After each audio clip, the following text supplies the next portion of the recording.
whether it's health or education, there should be a healthy mix between, di ba, the public and the private, no?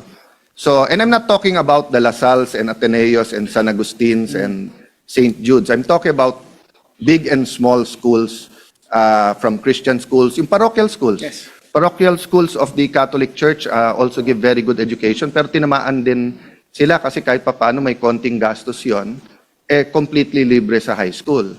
Okay. The second thing that happened is that, of course, na-realize din nila kasi nga nung nagkaroon ng internet learning, maraming rural areas, wala namang internet, wala namang gadget yung mga bata. Then they realized that in highly urbanized cities, hindi lang libre, may Apple laboratory, may computer laboratory, aircon yung mga classroom. So, lalong lumipat sa mga highly urbanized areas, di ba? The other thing that happened is that nahuli yung mga bata. And then, ngayon kasi konting ulan, wala nang pasok eh. I mean, I see both sides, but if you look at the number of days na walang pasok ngayon, so, ang mismo na nagsabi ng statistics na to ay ang EDCOM, and I don't think anyone disputed it. Yung dapat 12.9 years of education sa K-12, ang actual lang is 7.5. So, forma over substance. So, we're telling the world, trust the Philippine education because we have 13 years of education. But actually, in reality, it's only 7.5 years. Para lang tayong private school na grade 7 plus 0.5. Para tayong hanggang first year high school lang, no? So that's why I laud your bill. But ang question ko one step backward. If we were discussing now the state of education and not just classroom, that's my first question. Hindi ba ang tunay na solusyon ay tignan yung K-12? Mr. President, kasama yan. If you remember, on our first week, my privilege speech, there was a 7-point agenda to address our education crisis, including classrooms, nutrition, and of course, stuntedness is one of your main advocacies, Mr. President. We talked about internet connection, support for our teachers, employability, and the curriculum, and K-12. And I committed to Senator Estrada that when we get back in January, we're going to have a hearing regarding K-12, and we will hear all of the proposals, left, right, and center. Abolition, modification, going optional. We will hear all of these suggestions, Mr. President, and do our best to come to a solution. Because I agree with you, Mr. President, in a previous interpolation, we talked about the failure of the K-12 system and how our grade 12 graduates are still not employable. Yun po kasi yung pinakapangako ng K-12. Pag graduate ka ng grade 12, di mo kailangan magkolehiyo, pwede ka na magtrabaho. And the employability of our grade 12 graduates, unfortunately, is really low. Napakababa po. So, I think we all agree there are problems in the grade 11, grade 12 system. We need to address them.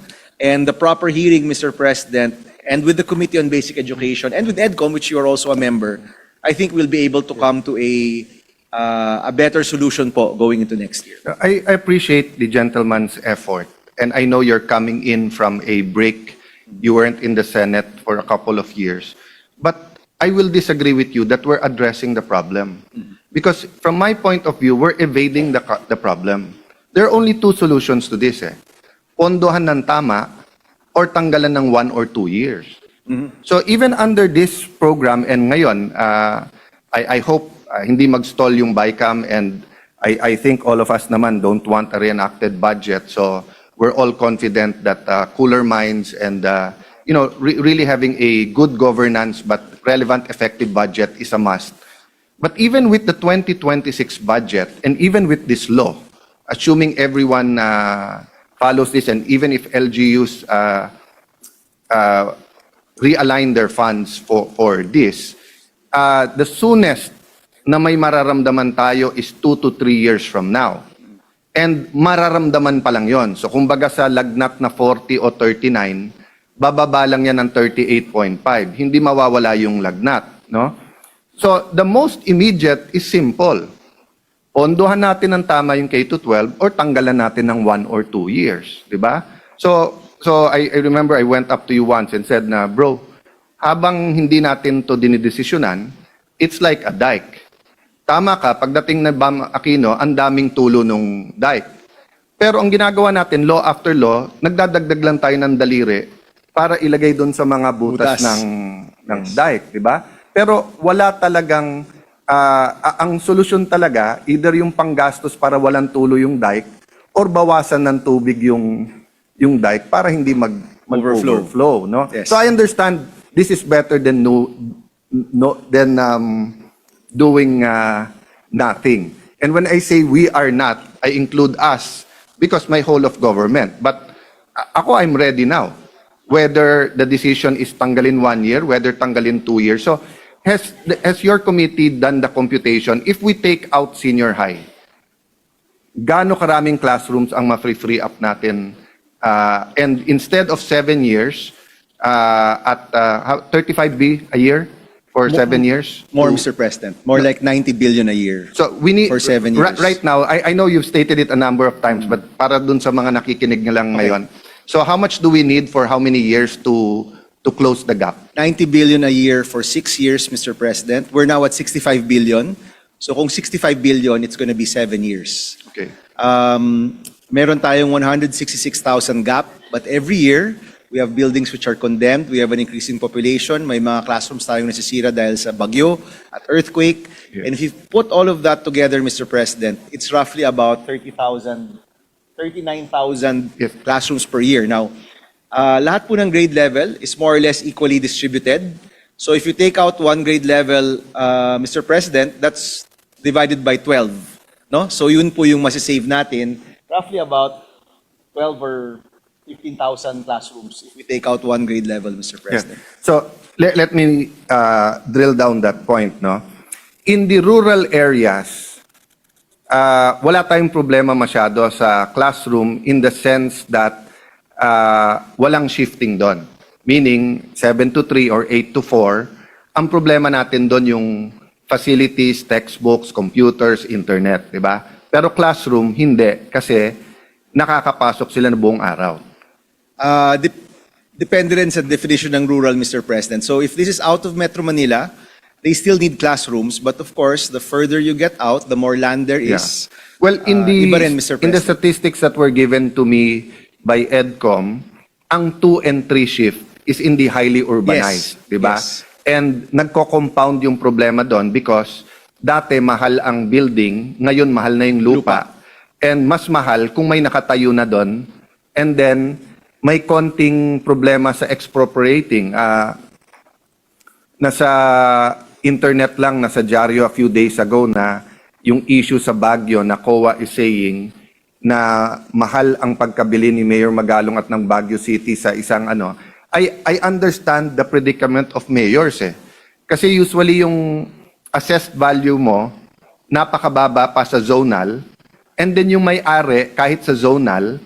So for example, if there's 5,000 square and I say, Mr. Aquino, how much do you want to sell it? Then you tell me na, boss, yung katabi ko kakabenta lang 70. Okay na sa akin 60-65 dahil school. Pag tinignan yung assessed value, yung sa table, 20 mil. Yes. Pag sa zonal, minsan lumalapit, pero depende kung gaano ka-updated, minsan 50. So pag binayad mo yung 65 na hinihingi niya, ikaw pa makakasuhan. Diba? So that's one thing I'll ask later on na do we address that in the bill? But so it's not as simple as when it was in 1998, which is ang daming lupa, wala lang pera para sa classroom. No, Mr. President. Land is definitely a problem, Mr. President. But for this year, ang laki po ng gap, 166,000. For this year, what we've allotted for about 30,000 classrooms, that will probably go to the schools where there's already available land, condemned buildings, condemned classrooms that need to be replaced. So palagay ko, Mr. President, case-to-case basis, but most of the ones who will receive classrooms this year maybe hindi pa ganyan kalaki yung problema sa lupa. I- Once we get to the third or fourth year, Mr. President, dyan na mas I magiging appreciate seryoso po yung problema. I appreciate your wanting to be precise kaya yung definition ng rural. I will rephrase it, di ba? Obviously, doon sa mga one shift na hindi lumalampas ng 50 sa loob ng isang classroom, Yes. wala ang problema masyado sa classroom. Yes, Mr. President. Diba? Kasi just by the name, shortage. But doon sa 2 shift, lalo na sa 3 shifts, diba na 4 hours na lang sila sa isang araw, may problema tayo. We also have, Mr. President, mga one shift pero kulang na talaga yung classroom nila. So nagka-classroom na po sila sa covered courts, nagka-classroom na hinahati nila yung classroom into 2. There was one area, Mr. President, na napuntahan ko sa Quezon, sa gitna ng 2 building, nilagyan nila ng bubong, ginawa nilang classroom. So that's why I qualified it na walang shift or one shift pero hindi lumalampas ng 50 sa isang classroom, di ba? Kasi Yes. pag lumampas na, yung sinabi mo, hinahati, Yes, nasa Mr. labas and everything. Okay. But ang pinag-uusapan natin, Mr. Chairman, tama po ba, Mr. President? Yung palang basic classroom, ha? Hindi Yes. pa natin pinag-uusapan laboratories, computer science labs, computer labs, auditoriums, everything that makes the best of our private schools effective and relevant. Hindi mo basta-basta mahanap ngayon sa public school yon. Yes, Mr. President, to be specific, what we're funding are the classrooms, the common area in a building, which is the corridor, and the restroom, Mr. President. So you will agree with me, Mr. President, that even assuming we get a presidential and congressional guarantee that we will triple, we will do 270 billion a year for the next 3-4 years, it's a major part of fixing our education. It's a major part kasi foundational siya, may classroom ka. But then lulutang yung ibang problema na yung ibang private school may TV na, may projectors, di ba it's supposed to be parang textbook din eh. Ngayon ginawa na lang 2 ang Tracking. yung track, di ba? When we passed this law, we were sold the idea na katulad sa US. So pag sinabing halimbawa automotive, meron schools na high school pa lang, basic automotive, may equipment, tapos baka may driving school pa doon. Pag sinabing pananahe, may tela, May sewing machine. may lecturers, etc. Di ba? Pag sinabing sports, parang yung nationals, ang layo ng pangako. Malayo, Mr. Sa- President. And if I may, Mr. President, mas simple pa yung problema. It's not even the facilities, it's the teachers. Kahit gusto mo ng automotive, wala ka namang instructor na kaya magturo ng automotive. Kahit gusto mo ng sewing, wala ka namang teacher na kaya magturo nun. There was one case, Mr. President, na yung school, kailangan ng baking, kailangan ng hospitality, yung sa hotel, kailangan ng cooking, at kailangan ng barista. Wala ho silang mahanap na instructor, Mr. President. They were offering 4 courses. They had to hire one person na lahat ng 4, dapat alam niya. So nung tinanong ko po yung tao, sabi sa akin, Senator, I'm really barista ako. Yung iba, tumitingin na lang ako sa YouTube kung anong gagawin ko. So even the problem of instructors, Mr. President, that's a very basic problem for K-12, Mr. President. Yes. But half of that problem is not created by government. Diba? For example, yung kulang ng nurses, hindi gobyerno natin ang nag-create nun because nga malaki ang sweldo abroad. Tapos katulad sa US, pwede mo pandalin pamilya mo. But in terms of instructors sa technical, half of the problem, gobyerno din gumawa. Bakit? Kasi yung TESDA courses, 25 to 50,000, isa.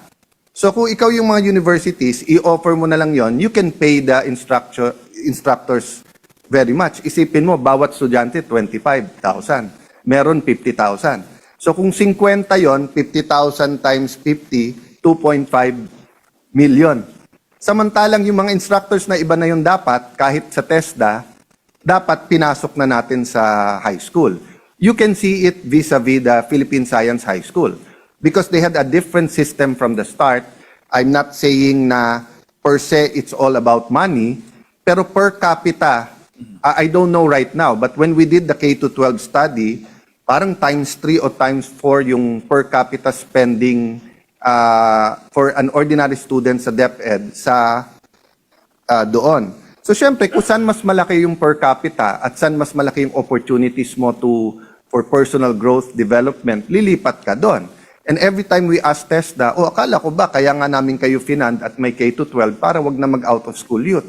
Ngayon may 3-year course na rin yung TESDA, so parang graduate ka na nga ng high school 2 years later, or mag-out of school youth ka after the junior high school, and then magte-TESDA ka, humaba pa din ang TESDA, and then although may scholarship, lalong nagmahal na dapat sa elementary at high school pa lang, kasi like tayo, panibasa, we went to a private school, yung ating practical arts, tapos sa ibang school, may 1 semester, may 1 quarter, kasi by quarters, mag-exchange ang babae at lalaki, di ba? So like kami, let's say kung basketball, but may 1 quarter lilipat, magba-volleyball kami. Tapos kung practical arts, may 1 quarter, mag-home economics kami. But very basic yon, yung mga electronics na soldering, yung mga craft na yung eggs ay gagawin mong paperweight, di ba? Yung, of course, yung mga drawing for those who want to go to engineering, di ba? But unfortunately,